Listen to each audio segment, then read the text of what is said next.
Muy buenos días a todas y a todos y bienvenidos y bienvenidas al Senado de España, a la Cámara de Representación Territorial.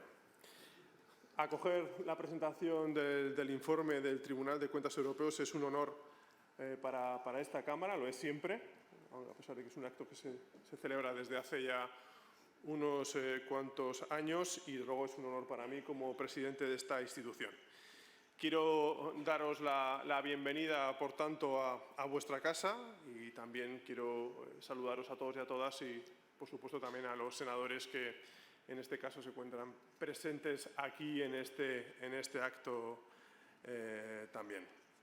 Quiero saludar al miembro del Tribunal de Cuentas Europeo, a Baudilio Tomé Muguruza, a Enriqueta Chicano Jávega, presidenta del Tribunal de Cuentas de España, a Rebeca La Liga Misó, presidenta de la sección de enjuiciamiento del Tribunal de Cuentas de España y, como decía, a todos y todas los presentes aquí en esta mañana. La salud de una democracia se puede medir de muchas maneras, pero una muy importante es saber si cuenta con instituciones para supervisar, para auditar y controlar sus finanzas. Esta también es una buena manera de medir la fortaleza y el funcionamiento de una democracia. Quizás la ciudadanía europea debería conocer mejor, por tanto, estas instituciones, porque la buena gestión de las finanzas, así como la lucha contra el fraude y la corrupción, se encuentran en el centro de la defensa del proyecto europeo y de su sostenibilidad a largo plazo. En concreto, la importancia del trabajo del Tribunal de Cuentas Europeo me parece, desde luego, una función indiscutible. Tengo la convicción de que la Unión Europea ha hecho muy bien al crear con este fin ese andamio de instituciones de gran trascendencia. Me refiero a la Fiscalía Europea, a la Oficina Europea de Lucha contra el Fraude y al propio Tribunal de Cuentas Europeo. En la presentación del informe ante la Comisión del Control Presupuestario del Parlamento Europeo hace solo un mes, el presidente del Tribunal de Cuentas Europeo, Tony Murphy, expresó con nitidez el desafío al que se enfrenta el Tribunal en la compleja coyuntura actual. Sin duda, era impensable para todos nosotros hace tan solo 3 años que en un periodo tan corto de tiempo nos viéramos abocados a dos grandes crisis, la de la pandemia y la de una guerra en Europa, que a su vez han desembocado en otras crisis recurrentes. En ese contexto probablemente adquiere más valor, si cabe, el trabajo del Tribunal, que ahora no solo debe manifestar sus conclusiones sobre el gasto presupuestario de la Unión Europea, sino que también debe hacerlo respecto al gasto del mecanismo de recuperación y de resiliencia. Me quedo, por tanto, con las palabras del señor Murphy, que respecto a esto decía: la buena y eficaz gestión de las finanzas de la Unión Europea es más importante que nunca. Implica mayor responsabilidad no solo para la Comisión y los Estados miembros, sino también para nosotros, el Tribunal de Cuentas Europeo. Hay que tener en cuenta que las dos opiniones que ha tenido que verter el Tribunal en su informe no solo son cuestiones diferentes en su naturaleza, ya que el gasto presupuestario de la Unión Europea es un instrumento permanente y el de los fondos Next Generation es un instrumento temporal, sino también en su modelo de aplicación. Los fondos de recuperación tienen una condición para el pago que se relaciona con la consecución satisfactoria de hitos y de objetivos predefinidos. Ambas cosas, como saben, hace más desafiante y totalmente más exigente el trabajo del Tribunal. He querido mencionar esta cuestión por dos motivos. El primero, para recordarnos a todas y a todos que estamos en pleno proceso de recuperación y que tenemos que ser muy colaborativos con las instituciones nacionales y europeas para que los instrumentos financieros sean verdaderamente eficaces. Y el segundo es más simple, pero no menos importante: darles las gracias en nombre de nuestra Cámara Alta por el trabajo que realizan y mis deseos de que en sus revisiones actuales y futuras se encuentren con datos esperanzadores que reflejen un compromiso real de las instituciones y de los ciudadanos con los países miembros. Y una vez más, dándoles a todos las gracias por su trabajo y por esta importante función que, como decía al principio, refuerza la calidad democrática, sean bienvenidos y bienvenidas un año más a su casa, al Senado de España. Muchísimas gracias.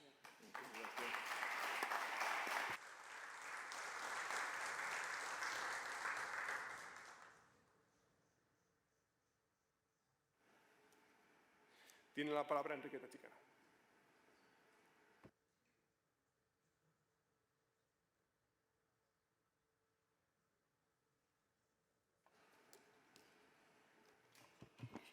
Excelentísimo señor presidente del Senado, excelentísima señora presidenta del Tribunal de Cuentas, excelentísimas autoridades, señoras y señores, me alegra poder estar aquí hoy con todos ustedes para presentarles el último informe anual del Tribunal de Cuentas Europeo. Quiero comenzar dando las gracias al Senado y a su presidente por su hospitalidad al permitirnos realizar este acto en su sede una vez más. Y no quiero tampoco dejar de agradecer muy especialmente la voluntad y la excelente colaboración que para la organización del mismo nos presta cada año el Tribunal de Cuentas de España. Por supuesto, les agradezco también a todos ustedes su interés y su presencia. Como bien saben, el Tribunal de Cuentas Europeo es, de conformidad con el Tratado de Funcionamiento de la Unión Europea, el fiscalizador externo del presupuesto de la Unión Europea. Nuestro trabajo ayuda a las autoridades presupuestarias de la Unión, el Parlamento y el Consejo a tomar sus decisiones y contribuye, además, a mejorar el marco de transparencia y rendición de cuentas de las instituciones europeas. Para ello, el Tribunal aprueba cada año su informe anual, en el que expresa su opinión de auditoría sobre las cuentas de la Unión y sobre las operaciones subyacentes a las mismas, y lo remite al Parlamento Europeo y al Consejo. Nuestro trabajo se presenta también a las autoridades y parlamentos nacionales. A lo largo del año 2022, el Tribunal de Cuentas Europeo ha publicado hasta la fecha, además del informe anual sobre la ejecución del presupuesto general de la Unión y de los fondos europeos al desarrollo, 22 informes especiales, 6 dictámenes y un documento de análisis y los informes anuales específicos relativos a las agencias y empresas comunes de la Unión. Voy a comenzar mi intervención compartiendo con ustedes las principales conclusiones del informe anual relativo al presupuesto general de la Unión del ejercicio 2021, que el Tribunal presentó al Parlamento Europeo el pasado 13 de octubre. Les hablaré también del trabajo realizado por el Tribunal en relación con el primer pago del Mecanismo de Recuperación y Resiliencia, así como a los trabajos que hemos publicado relacionados con Next Generation EU. En 2021, el gasto presupuestario total de la Unión ascendió a 181.500 millones de euros, importe equivalente al 2,4% del gasto total de las administraciones públicas de los Estados miembros. A esa cantidad hay que añadir 46.500 millones de euros abonados a los Estados miembros en concepto de ayudas no reembolsables con cargo al Mecanismo de Recuperación y Resiliencia.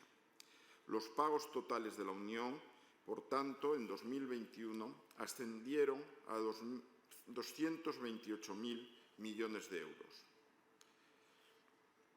Nuestra población de auditoría, que no incluye pagos a cuenta ni intermedios, sin embargo, asciende a 154.300 millones, de los cuales 11.500 corresponden al Mecanismo de Recuperación y Resiliencia.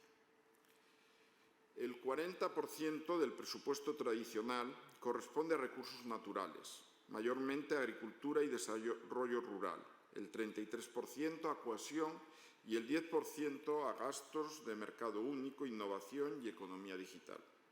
El restante 17% del gasto corresponde a las políticas de migración y gestión de fronteras, vecindad y resto del mundo y seguridad y defensa, así como a los gastos administrativos para el funcionamiento de las distintas instituciones de la Unión. En 2021, debido nuevamente a las restricciones para viajar impuestas por la pandemia de COVID-19, hemos realizado la mayor parte de nuestro trabajo mediante revisiones documentales y reuniones a distancia con los auditados. Aunque el no haber podido realizar las comprobaciones in situ incrementa el riesgo de no detección de errores, hemos obtenido evidencia suficiente de los auditados que nos ha permitido completar nuestro trabajo y extraer conclusiones. El Tribunal, en su declaración de fiabilidad, ha considerado, como en años anteriores, que las cuentas consolidadas de 2021 reflejan de una manera fiel la situación financiera de la Unión, así como los resultados de sus operaciones y flujos de tesorería. Las cuentas se elaboraron correctamente y de conformidad con los estándares internacionales. Los ingresos y los compromisos de gastos subyacentes a dichas cuentas también han sido, en todos sus aspectos significativos, legales y regulares, y estuvieron exentos de errores materiales. Con respecto de la legalidad y regularidad del gasto del presupuesto subyacente a las cuentas, este año hemos emitido nuevamente una opinión desfavorable. Hemos estimado un nivel de error en los gastos del 3%, cifra superior al umbral de materialidad adoptado por el Tribunal. En los últimos años hemos auditado los ingresos y los gastos de la Unión, diferenciando los ámbitos presupuestarios en función de su nivel de riesgo. Observamos nuevamente que, debido a la composición y a la evolución del presupuesto, la proporción de gastos de alto riesgo en la población auditada ha aumentado con respecto a años anteriores. Este año, la población que denominamos de alto riesgo ha alcanzado el 63%, mientras que en 2020 esta cifra era del 59%. Para el Tribunal, gastos de alto riesgo son aquellos que se ejecutan mediante pagos en los que se reembolsan a los beneficiarios de los fondos los costes reales en los que han incurrido. Este año este tipo de gastos de alto riesgo arroja una tasa de error material del 4,7%, 7 décimas por encima de la que identificamos en 2020. Por su parte, los gastos de bajo riesgo, el 37% de nuestra población, son aquellos que se basan en el abono de derechos a beneficiarios que cumplen con determinados requisitos preestablecidos. Y este año estuvieron, como les decía, libres de error material. Los errores más comunes detectados se refieren a proyectos y costes no subvencionables, al no cumplimiento de las normas vigentes en materia de contratación pública y de ayudas de Estado, así como a la ausencia de documentos justificativos esenciales.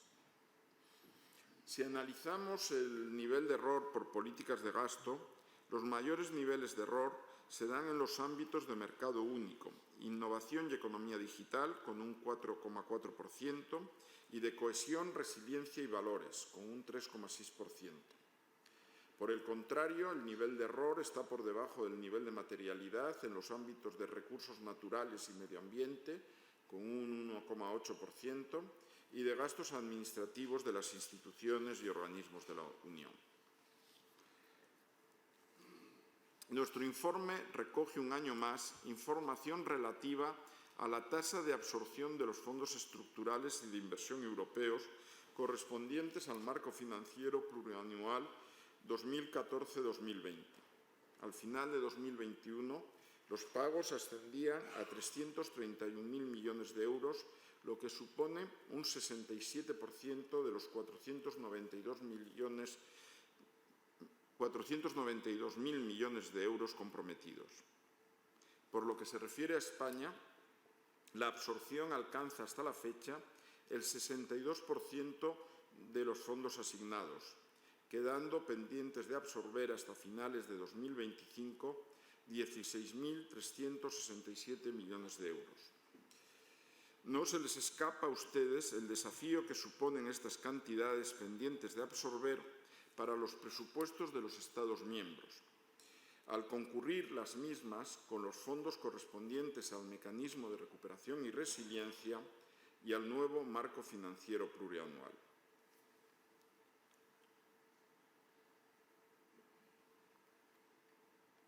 El Tribunal contribuye también a la salvaguarda de los intereses financieros de la Unión, informando de cualquier sospecha de fraude, corrupción u otra actividad ilegal a las autoridades con competencia de investigación en la materia.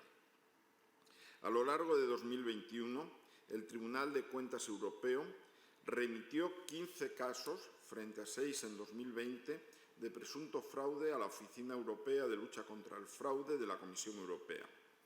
En 2022 también hemos empezado a enviar casos a la nueva Fiscalía Europea una vez que ésta ha comenzado sus operaciones.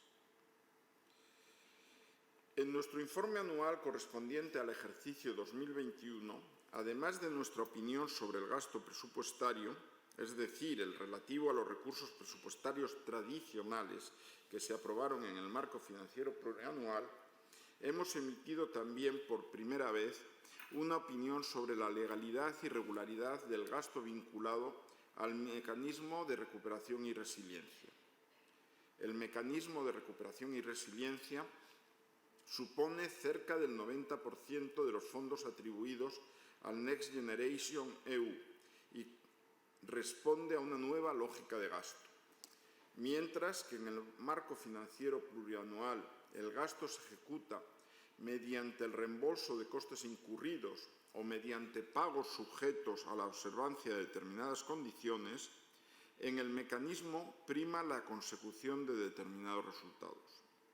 Los Estados miembros reciben fondos por alcanzar hitos u objetivos predefinidos en los planes de recuperación y resiliencia acordados con la Comisión y aprobados por el Consejo. Los pagos a los Estados se efectúan cuando se constata la efectiva realización de las inversiones y de las reformas comprometidas. El Tribunal ha auditado los 11.500 millones de euros correspondientes al único pago realizado en el ejercicio 2021, que correspondió a España. El Gobierno español solicitó el mismo en noviembre de 2021, sujeto a la consecución de 52 hitos. La Comisión evaluó positivamente dicha solicitud y, tras recibir el dictamen positivo del Comité Económico y Financiero del Consejo, autorizó el desembolso a finales del mes de diciembre. Se pagaron a España 10.000 millones de euros y se liquidó simultáneamente la prefinanciación de 1.500 millones que España ya había recibido con anterioridad. El Tribunal auditó este pago a España y esta ha sido la base para la emisión de nuestra opinión favorable sobre los pagos del mecanismo de recuperación y resiliencia en 2021. En nuestra auditoría hemos verificado si la Comisión había reunido evidencia suficiente y adecuada que respaldase su evaluación del cumplimiento satisfactorio de los 52 hitos. El cumplimiento de otras normas nacionales y de la Unión Europea no formó parte de esta evaluación por parte de la Comisión ni tampoco de nuestra auditoría. El resultado de nuestro trabajo indicó también que uno de los hitos no se cumplió satisfactoriamente. Aunque hemos considerado que este error no es material y no nos ha impedido dar una opinión favorable sobre la legalidad y la regularidad del gasto en el marco del mecanismo de recuperación y resiliencia. Nuestro informe destaca el hecho de que hasta la fecha la Comisión no ha definido aún un método de cálculo para cuantificar el impacto del incumplimiento de un hito o de un objetivo individual. Sin dicho método, se desconoce la penalización asociada a la no consecución de cada hito u objetivo o a la reversión en el tiempo de los mismos. Hemos identificado, además, carencias y debilidades en la definición de algunos hitos y objetivos, lo que dificulta su evaluación y plantea el riesgo de que no se alcancen los fines para los que fueron establecidos. También hemos puesto de manifiesto en nuestro informe algunas debilidades relacionadas con la pista de auditoría y la insuficiente documentación del trabajo realizado por la Comisión. Por todo ello, hemos recomendado a la Comisión que justifique de forma clara y transparente los elementos contenidos en los acuerdos operativos y en la decisión de ejecución del Consejo que no se consideren pertinentes para el cumplimiento satisfactorio de los hitos y objetivos. Que desarrolle también la Comisión una metodología para determinar la cantidad que se debe suspender de un pago en caso de no cumplimiento de algún hito u objetivo, y que se mejore la documentación de la evaluación realizada del cumplimiento de los hitos y objetivos. Además del trabajo incluido en el informe anual que les acabo de relatar, el Tribunal de Cuentas Europeo ha publicado el pasado mes de septiembre un informe especial sobre la evaluación de los planes nacionales de recuperación y resiliencia llevada a cabo por parte de la Comisión.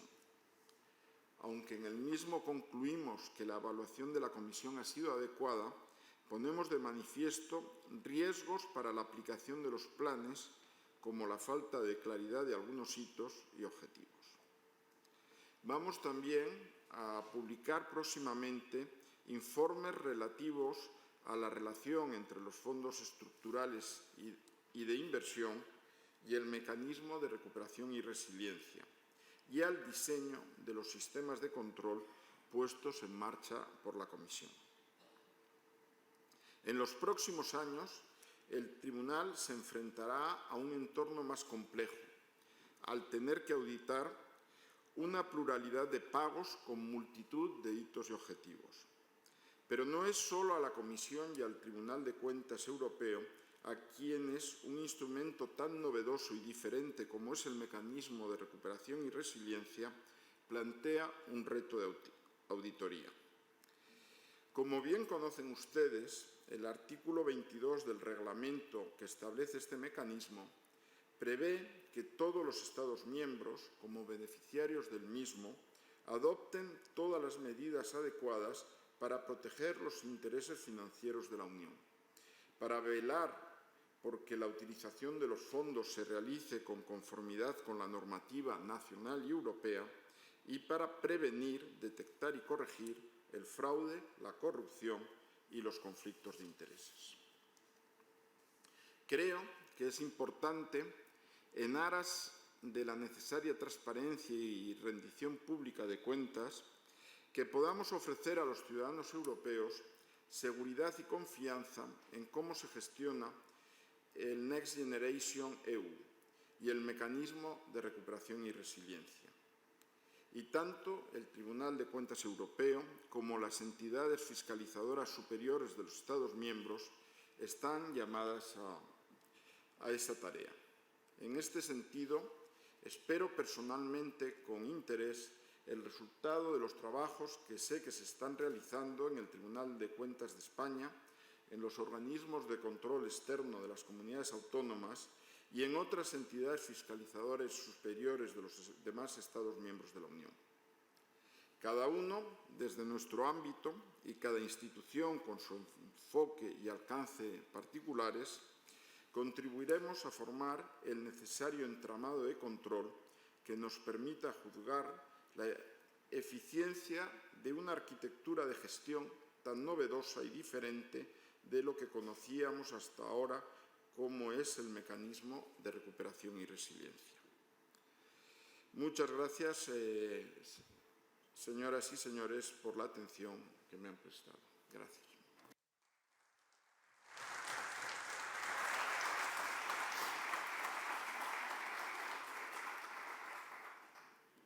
Pues muchísimas gracias a don Baudilio Tomé por su intervención, clarificadora como siempre. Como somos una mesa que nos autogestionamos, ahora voy a hacer mi intervención tal como estaba previsto y al final abrimos un turno de palabras. Quiero empezar sin duda dando las gracias al presidente del Senado por su hospitalidad y por su compromiso institucional siempre, y a todo el personal del Senado que siempre colabora para que este acto funcione bien, como siempre. Y desde luego a Baudilio por contar, como siempre, con el Tribunal de Cuentas de España para la presentación de este informe de 2021. Es la segunda vez que en este año presentamos un informe del Tribunal de Cuentas Europeo durante el año. La causa de esta duplicidad involuntaria ha sido, como sabéis, la pandemia, que nos ha obligado a adoptar duras medidas preventivas. Afortunadamente, a partir de ahora, espero que podamos recuperar el calendario habitual de presentaciones, aunque los efectos y las consecuencias de la pandemia siguen proyectándose sobre nuestra vida cotidiana y sobre la gestión pública. Disponer de un foro en el que los órganos de control externo españoles se encuentran con el Tribunal de Cuentas Europeo reviste un gran interés que se va reforzando con el tiempo. La intensificación de las relaciones económico-financieras entre las instituciones europeas y los países miembros, la adopción de nuevos instrumentos y el interés creciente de la sociedad y de los responsables públicos por reforzar la transparencia, la eficacia y la eficiencia en la gestión de los recursos de los que disponen las diferentes administraciones, otorga al papel desempeñado por el control externo una relevancia reforzada, no solo a la hora de controlar el correcto cumplimiento de las normativas, sino también a la hora de identificar buenas prácticas y proponer mejoras para que la actuación de las instituciones públicas sea más eficaz y eficiente. Este foro actúa como caja de resonancia para difundir el trabajo del Tribunal de Cuentas Europeo respecto de la gestión de las instituciones europeas. Pero también tiene otra dimensión que no se debe olvidar, porque es un marco para intercambiar criterios, opiniones y experiencias sobre las oportunidades y dificultades que afloran en esos trabajos de revisión. No hay duda de que estos intercambios favorecen la discusión, el análisis crítico y el enriquecimiento mutuo. Sin duda, la evaluación de los problemas y la puesta en común de posibles líneas de actuación contribuye a mejorar nuestra respuesta a los retos que compartimos. De alguna manera, este encuentro viene a ser el colofón anual a la colaboración de los órganos de control externo en el ámbito europeo, que no solo se manifiesta a través de las tantas veces inspiradores informes del Tribunal de Cuentas Europeo por su enfoque, metodología o conclusiones, sino que empieza a adoptar otras formas, como son los grupos de trabajo técnicos que se van creando para intercambiar experiencias acerca de cómo acometer cuestiones que nos son comunes y que por su novedad requieren todo nuestro talento institucional para ofrecer las mejores respuestas. Se trata de alcanzar el mejor y mayor conocimiento posible de las áreas de riesgo existentes, también de los ámbitos de mejora que pudieran existir en la gestión, en las normas y en las organizaciones. Todo ello para animar la adopción de medidas que de manera eficaz y constructiva contribuyan al buen gobierno de los Estados miembros y en el conjunto de la Unión Europea. En ese sentido, el informe presentado por el señor Tomé ha puesto de manifiesto o ha hecho mención a algunos de los errores en el gasto con cargo al presupuesto de la UE que han aumentado y que, aunque las cuentas relativas a 2021 en su conjunto presentan una imagen fiel, el Tribunal emite una opinión desfavorable sobre pagos realizados con cargo al presupuesto de la Unión Europea al seguir afectados por aún demasiados errores. Los auditores de la UE también identifican riesgos en relación con los fondos de la UE que se han puesto a disposición en respuestas a las crisis del coronavirus y a la guerra de agresión de Ucrania. Las políticas de todos los Estados miembros están interconectadas y se requiere una gran armonización en la preparación y ejecución del presupuesto de cada país, así como en el desarrollo e implementación de medidas políticas económicas y sociales. Un análisis de las distintas medidas adoptadas a nivel nacional y de la Unión Europea en respuesta a la crisis económica, social y sanitaria provocada por la pandemia nos permite ver el camino recorrido y el que aún queda por recorrer en este proceso de recuperación. La principal medida adoptada a nivel de la Unión Europea para impulsar la recuperación de los países que la integran tras la crisis económica, social y sanitaria acaecida como consecuencia de la pandemia ha sido la creación de un fondo de ayudas sin precedentes, el Fondo Next Generation, que constituye el mayor paquete de estímulo jamás financiado por Europa y que está ayudando a reconstruir la Europa posterior al COVID. La creación de este fondo es una oportunidad única para salir más fuertes de la pandemia, transformar nuestra economía y crear oportunidades y trabajo. El fondo contribuirá a reparar los daños económicos y sociales inmediatos causados por la pandemia de coronavirus y después de la agresión militar de Rusia contra Ucrania. Pero también se ha previsto que algunos de estos fondos puedan utilizarse para atender las necesidades de los refugiados que llegan a sus territorios. La Europa posterior a la COVID, por la que apuesta la Unión Europea, es más ecológica, es más digital, es más resiliente y mejor adaptada a los riesgos actuales y futuros. Con estos fines, más del 50% del presupuesto a largo plazo y del Fondo Next Generation está destinado al desarrollo de actuaciones encaminadas a la investigación y la innovación, a la transición digital, a la modernización de políticas tradicionales como la de cohesión y la política agraria común para que contribuyan al máximo a las prioridades de la Unión, a la lucha contra el cambio climático, con el 30% de los fondos de la UE, el mayor porcentaje en la historia del presupuesto europeo, así como a la protección de la biodiversidad y la igualdad de género. En consecuencia, el presupuesto de la UE apuesta de manera muy relevante por una Europa más verde que lucha contra el cambio climático con tendencia a ser un continente climáticamente neutro, es decir, que no se produzcan más gases de efecto invernadero que los que nuestros ecosistemas puedan absorber de forma natural. Para ello, parte del Fondo Next Generation se está invirtiendo y se va a invertir en tecnologías respetuosas con el medio ambiente, vehículos y transportes públicos más ecológicos, aviones y embarcaciones marítimas de cero emisiones, transición al coche eléctrico con suficientes estaciones de carga y repostaje en toda Europa, a edificios y espacios públicos más eficientes desde el punto de vista energético. Asimismo, se invertirá en la calidad del agua de nuestros ríos y mares, en la reducción de residuos y plásticos, en la plantación de miles de millones de árboles y recuperación de abejas, en la creación de espacios verdes en nuestras ciudades, en el aumento de las energías renovables, agricultura más respetuosa con el medio ambiente o acuicultura sostenible impulsando la economía azul. Por tanto, las acciones medioambientales están adquiriendo un papel muy importante en el presupuesto europeo y en el nuevo Fondo Next Generation. Lógicamente, esta importancia a nivel europeo se refleja también en los presupuestos de los Estados miembros, en los denominados presupuestos verdes. Recordemos que el medio ambiente es una competencia compartida con la UE, de la UE con los Estados miembros y que el artículo 11 del Tratado de Funcionamiento impone que las exigencias de la protección del medio ambiente deben integrarse en la definición y en la realización de las políticas y acciones de la UE, en particular con objeto de fomentar un desarrollo sostenible. En España se puede tomar como referencia el informe sobre la alineación de los presupuestos a los Objetivos de Desarrollo Sostenible de la Agenda 2030, que se elabora junto a los anteproyectos de presupuestos generales del Estado y que ya para los presupuestos de 2021 y 2022 incluye un capítulo específico sobre acciones directamente vinculadas al presupuesto verde.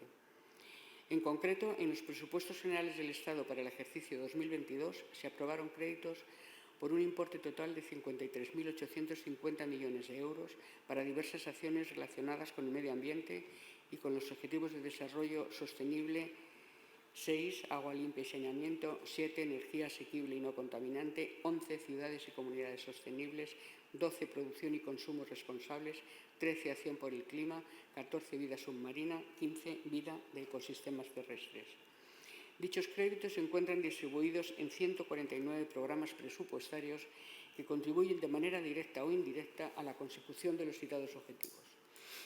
Además, en el marco de las acciones propuestas por España a la Comisión Europea dentro del mecanismo de recuperación y resiliencia, la acción 29R3 se refiere a la alineación del presupuesto de la Administración General del Estado con el presupuesto verde y prevé que para 2024 los presupuestos vayan acompañados del informe sobre este presupuesto verde.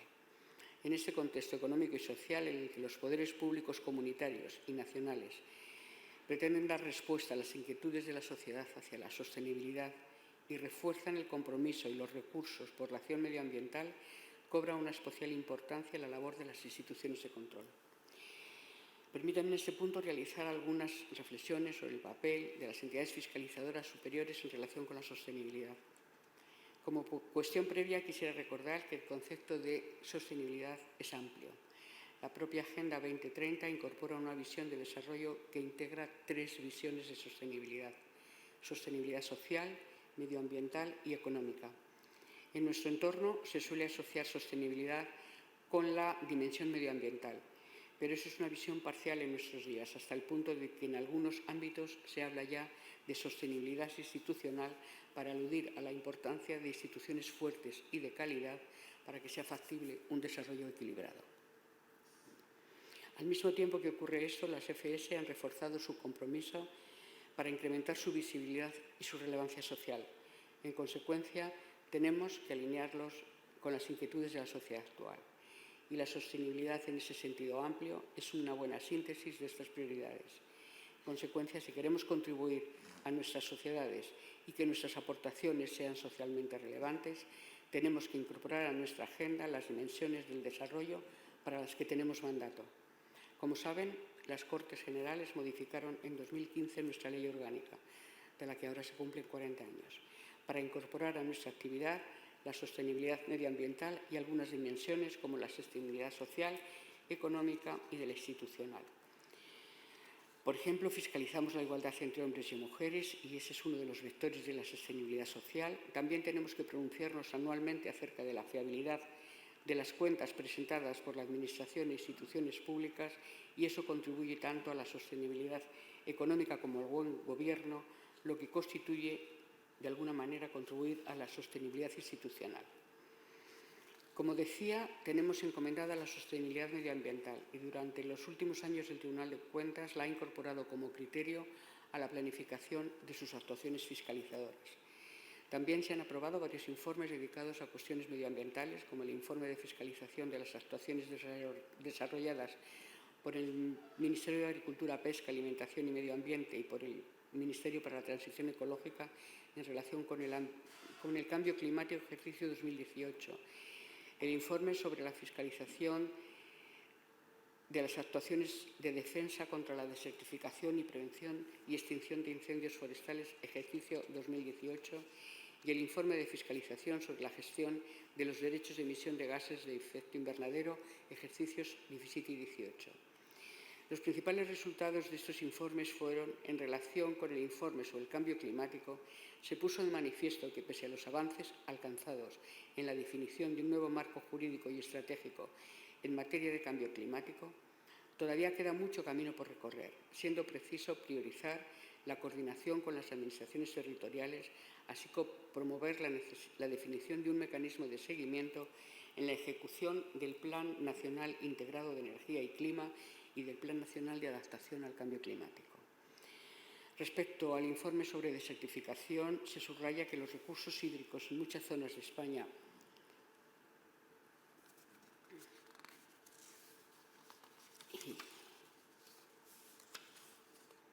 se encuentran sometidos a una gran presión, existiendo áreas no solo con riesgo de sostenibilidad futura, sino con un grave deterioro del estado actual de las masas de agua.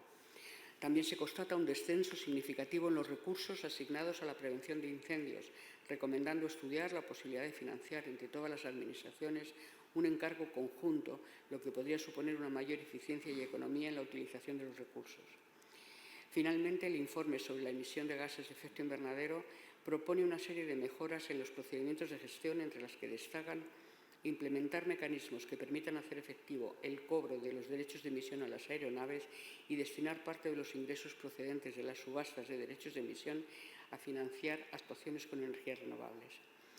Asimismo, en el ámbito de las comunidades autónomas se han analizado en los informes anuales de fiscalización de los últimos ejercicios algunos aspectos relacionados con la planificación y el control de la gestión de los residuos, con el seguimiento de los procedimientos de infracción abiertos por la UE en materia medioambiental, fundamentalmente vertederos ilegales, así como con el cumplimiento de los preceptos de la Directiva de Aguas Residuales. El interés del Tribunal de Cuentas por los aspectos de control de las actuaciones de política medioambiental va más allá de nuestras fronteras, considerando no solo imprescindible y básica una coordinación y colaboración con los tribunales de cuentas de los Estados miembros de la Unión, sino también con otras entidades fiscalizadoras fuera del propio marco de la Unión. En efecto, el Tribunal de Cuentas trabaja y colabora en el ámbito internacional con otros tribunales de cuentas europeos y participa en el grupo de trabajo sobre auditoría medioambiental creado por Eurosai en 1999. Bajo la coordinación de este grupo, el Tribunal de Cuentas de España participó en el 2016 en la auditoría sobre la situación de la calidad del aire en Europa, años 2013 a 2016, elaborando un informe específico sobre la situación de la calidad de aire en España que fue integrado juntamente con los de otras entidades europeas. Además, el Tribunal de Cuentas de España participó en la auditoría cooperativa impulsada por OLACEPS relativa a la situación de las áreas naturales protegidas en relación con el cumplimiento de la meta 11 de Aichi y de metas de los ODS 14 y 15 relativas a ecosistemas terrestres y marítimos. Además, en el marco de los encuentros bilaterales del Tribunal de Cuentas de España con el Tribunal de Cuentas de Portugal, en el ejercicio 2018 se aprobó la denominada Declaración de Trujillo, que supuso un impulso en la cooperación bilateral en materias de interés común, tales como la gestión del agua o la desertificación de la península ibérica. En ese contexto, ambas instituciones han elaborado sus propios informes de fiscalización sobre desertificación e incendios forestales. Próximamente aprobaremos el informe conjunto. Hasta aquí lo que ya hemos hecho. La experiencia adquirida en estos trabajos nos ha hecho plenamente conscientes de que nos queda mucho trabajo por delante y que nos enfrentamos a importantes desafíos. Por eso, cuando fiscalizamos estos asuntos, hemos de tener en cuenta que la sociedad no solo espera que nuestro informe contenga un pronunciamiento acerca del cumplimiento de la normativa de subvenciones para, por ejemplo, la mejora de la envolvente térmica de los edificios. La ciudadanía espera que nos pronunciemos sobre normativa de contratos o de subvenciones, pero especialmente que demos respuesta a si esos recursos públicos han contribuido eficazmente a reducir el consumo de energía en los edificios y, en su caso, que identifiquemos si el mecanismo utilizado para intervenir ha sido eficaz y eficiente y si hay buenas prácticas que se pudieran aplicar. Abordar estas cuestiones con este enfoque supone el gran desafío para nuestras instituciones. Ya no solo tenemos que manejar variables financieras o presupuestarias, ya no nos referimos solo a dinero, tenemos que pronunciarnos sobre cuestiones respecto a las que no estamos tan familiarizados y que nos obligan a salir de nuestra zona de confort. La propia Comisión Mixta nos pide más fiscalizaciones operativas. Tendremos que aprender a hacer nuevas preguntas y aplicar nuevas metodologías para responder. Será necesario reflexionar acerca de los datos necesarios para estas fiscalizaciones, evaluar su fiabilidad, la aplicación de técnicas que permitan tratar grandes cantidades de datos, definir nuevos índices e indicadores o el potencial de la utilización de encuestas dirigidas a destinatarios finales. Algunas de estas cuestiones ya están en algunas de las fiscalizaciones realizadas, pero el reto es profundizar en la reflexión y generalizar las buenas prácticas. Posiblemente tendremos que abordar la necesidad de abordar mecanismos que permitan una vuelta en la dotación de nuestros recursos humanos. El desafío no se acaba aquí, también tiene que ver con la escala y el enfoque con que se debe abordar ese tipo de fiscalizaciones. Me explico, ya he señalado que las cuestiones medioambientales son una competencia compartida entre la UE y los Estados miembros, pero los Estados miembros también tienen su propia distribución competencial, hasta punto que en el caso de España las cuestiones medioambientales son competencia en cuyo ejercicio interviene la Administración central, las comunidades autónomas y las entidades locales. Todos, cada uno con su nivel de responsabilidad y todas con la obligación de cooperar. Dicho de otra manera, cualquier auditoría de sostenibilidad medioambiental no puede desconocer que existe una amplia dispersión competencial, por lo que se hace imprescindible aplicar un enfoque integrado de gobierno que permita abordar con una visión global un problema que es global. ¿Cómo definir mecanismos de colaboración entre los órganos de control externo concernidos para que las actuaciones fiscalizadoras aporten respuestas realmente relevantes? Es una cuestión sobre la que todavía tenemos camino por recorrer. Y termino con una brevísima recapitulación. Es un hecho que las cuestiones medioambientales ocupan un lugar preponderante en la agenda pública y su importancia va a seguir siendo creciente. En este contexto, el papel de las entidades que tenemos encomendado, el control externo del sector público, está llamado a ser clave en relación con el seguimiento y la evaluación de la sostenibilidad. Sin embargo, el pleno aprovechamiento de todo el potencial que esta oportunidad nos brinda depende de que resolvamos adecuadamente las cuestiones metodológicas, organizativas y de cooperación entre entidades fiscalizadoras superiores que este reto abre ante nosotros. Sin duda, una agenda apasionante para hacer aún más apasionante nuestro trabajo. Muchísimas gracias.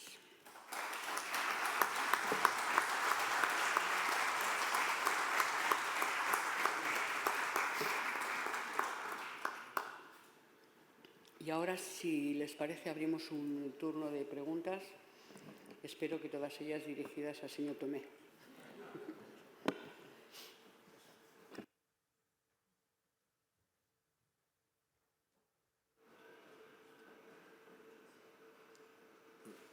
¿Nadie se anima?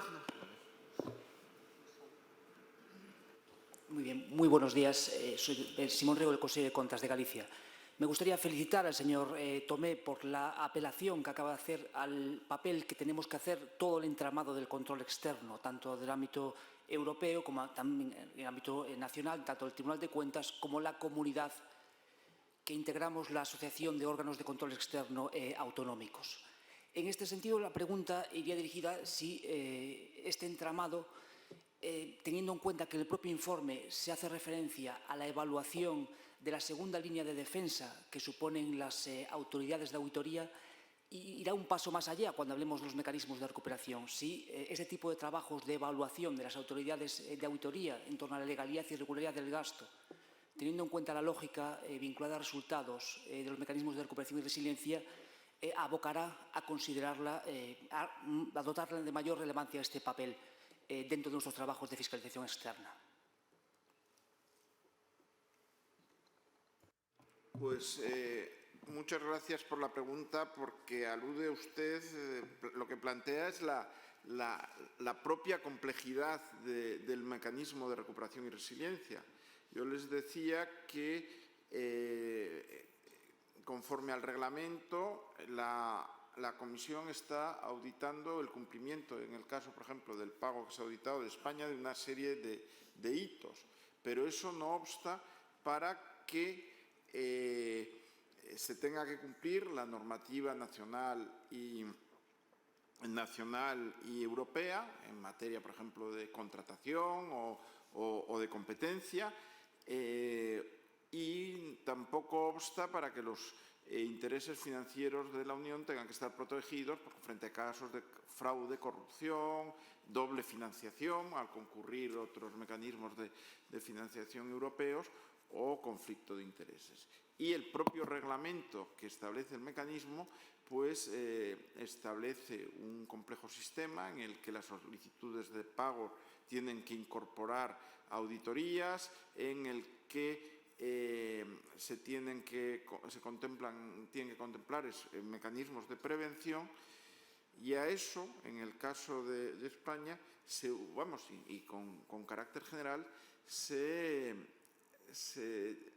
une en el que en este mecanismo el beneficiario de los fondos europeos son los Estados miembros.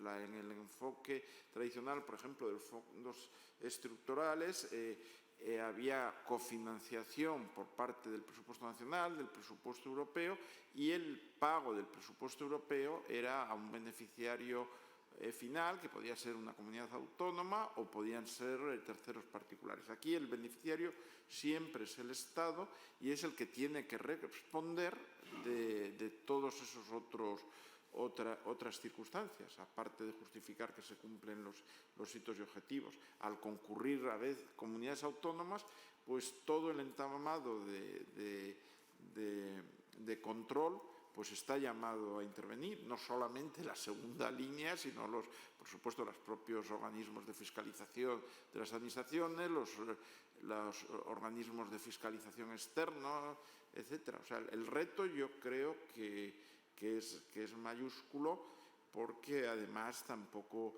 el mecanismo de recuperación y resiliencia está limitado en el tiempo, pero cada vez vemos más que cómo los fondos europeos se van a condicionar al cumplimiento de hitos y objetivos. Ahí está, por ejemplo, el nuevo mecanismo que permite gestionar el presupuesto europeo tradicional, el del marco financiero al respecto del Estado de Derecho. Ahí están las nuevas propuestas que está poniendo sobre la mesa la Comisión para la reforma del propio Pacto de Estabilidad y Crecimiento, en el que se está poniendo sobre la mesa el que los fondos europeos o determinados fondos puedan estar relacionados con el cumplimiento de objetivos macroeconómicos. O sea, yo creo que el reto es grande y bueno,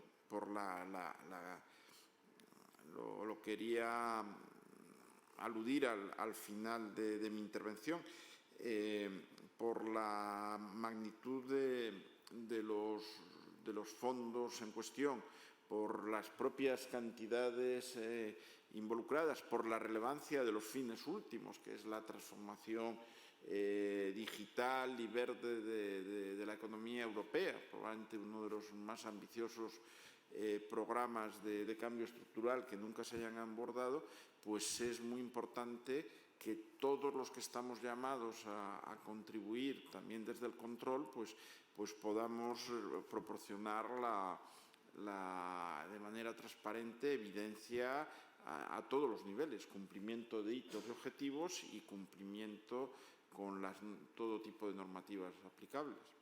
Hay que tener en cuenta, además, que en el mecanismo tradicional del marco financiero plurianual y del presupuesto anual de la Unión, lo importante, una vez definido la envolvente global y asignado los recursos a programas, a políticas, pues es el cumplimiento de los reglamentos conforme a las limitaciones presupuestarias. Aquí, además de cumplir esos hitos y objetivos, hay una intervención del Consejo, o sea que hay varios niveles y bueno, yo creo que el reto es mayúsculo y todos vamos a tener que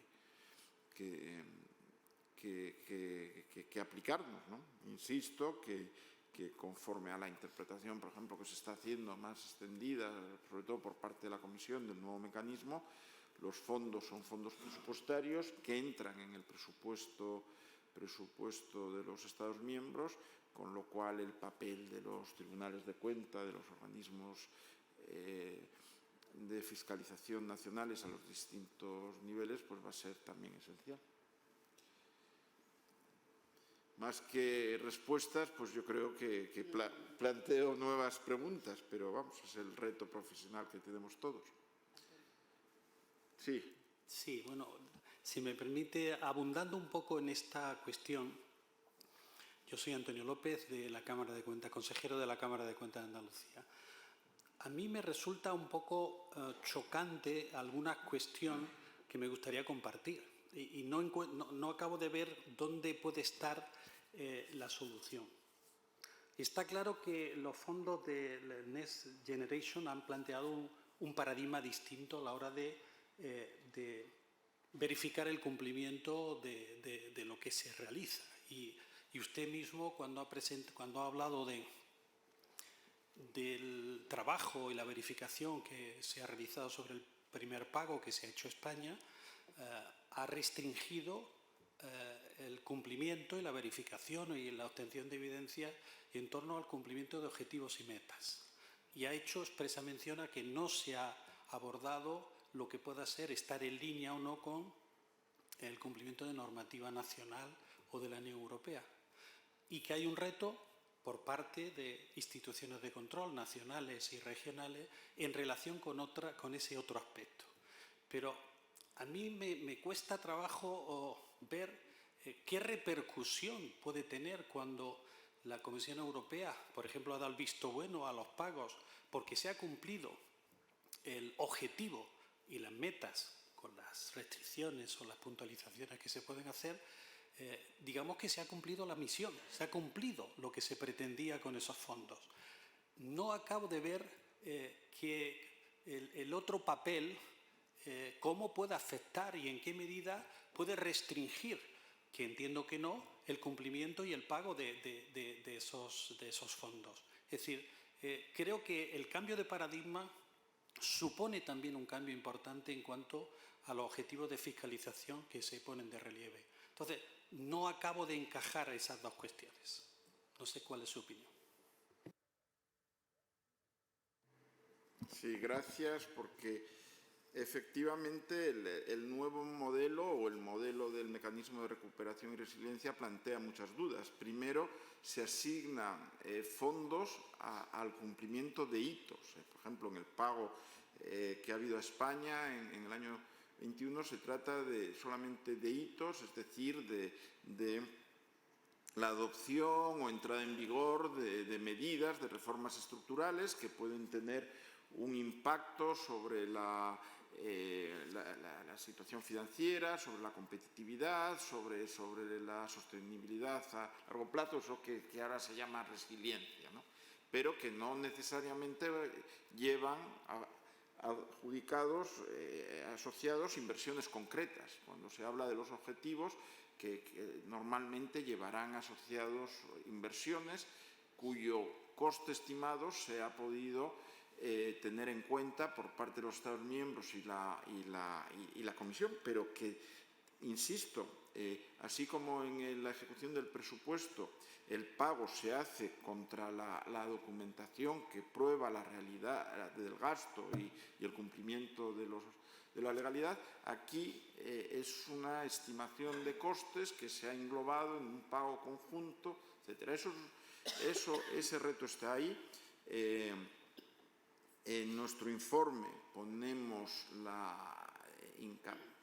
el foco en la necesidad de que se defina un mecanismo para, de alguna forma, individualizar la cantidad asignada a cada hito, entendiendo por hito pues las reformas, objetivo, entendiendo por objetivo, normalmente proyectos de inversión, y eso es necesario porque el mecanismo exige cumplimiento de objetivos y hitos y su mantenimiento en el tiempo. Por lo tanto, la Comisión va a monitorear que no se reviertan estas circunstancias. El dinero es dinero nacional, el reglamento exige que se cumpla toda la legalidad europea, con lo cual hay que entender que en la medida en que no se cumpla esa legalidad, pues también habrá una suspensión de pagos o una reversión de pagos. Y expresamente se hace un llamamiento no solamente al papel del Tribunal de Cuentas, sino a organismos de control nacionales, a la Fiscalía Europea, etc. O sea, las dudas son muchas y bueno, hay que esperar que se vayan solventando en los próximos meses, porque lo que nos vamos a empezar también a encontrar son casos, por ejemplo, de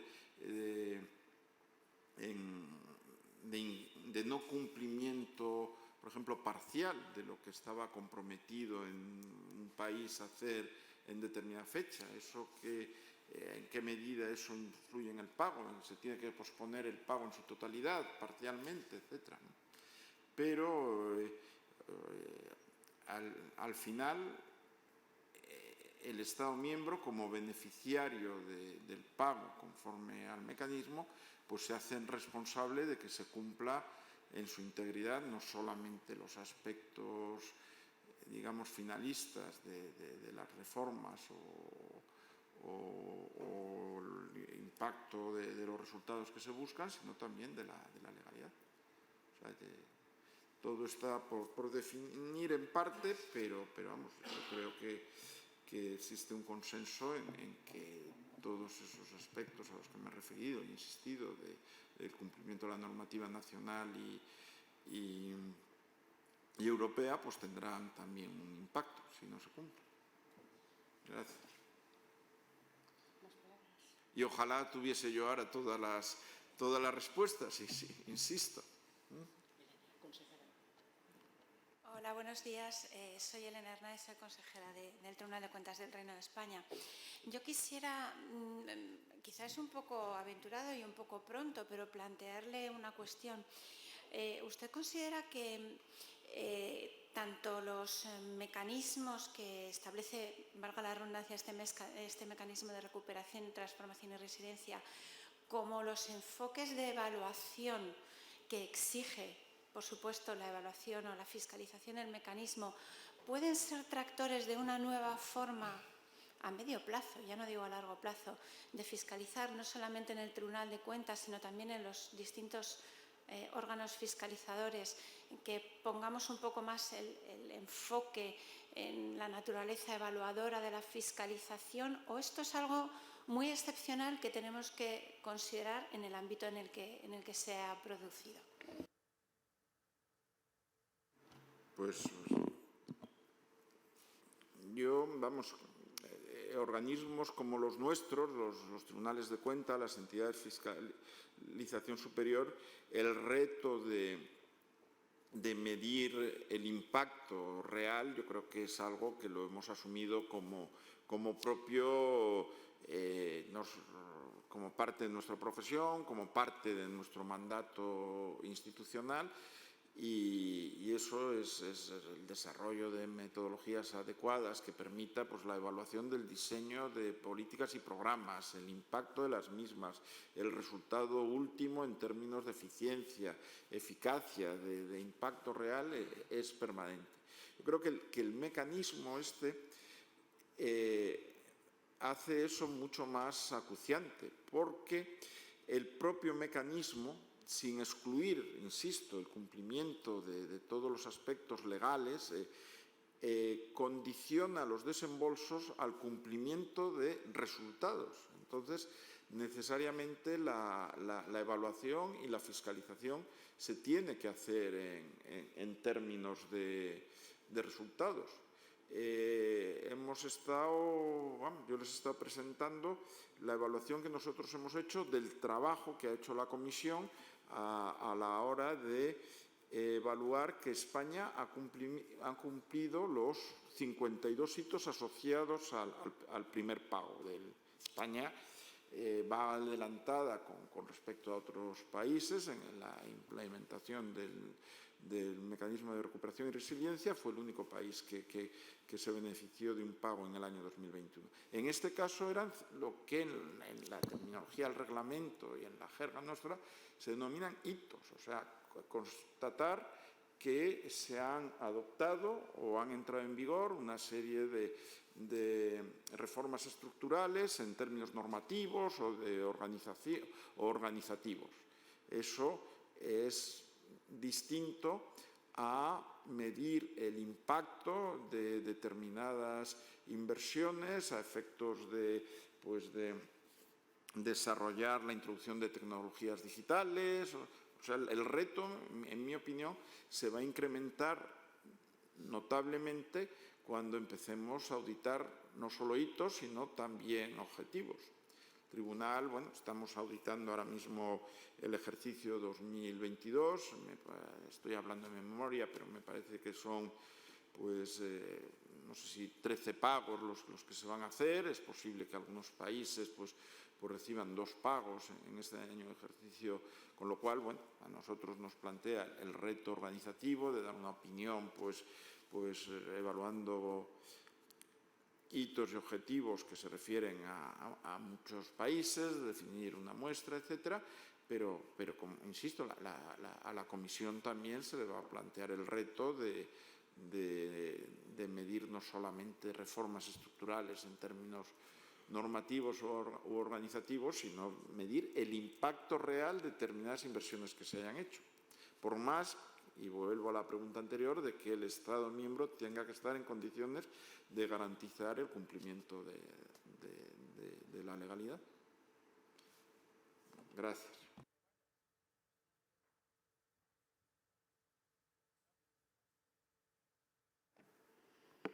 Bueno, parece que este año no hay más palabras.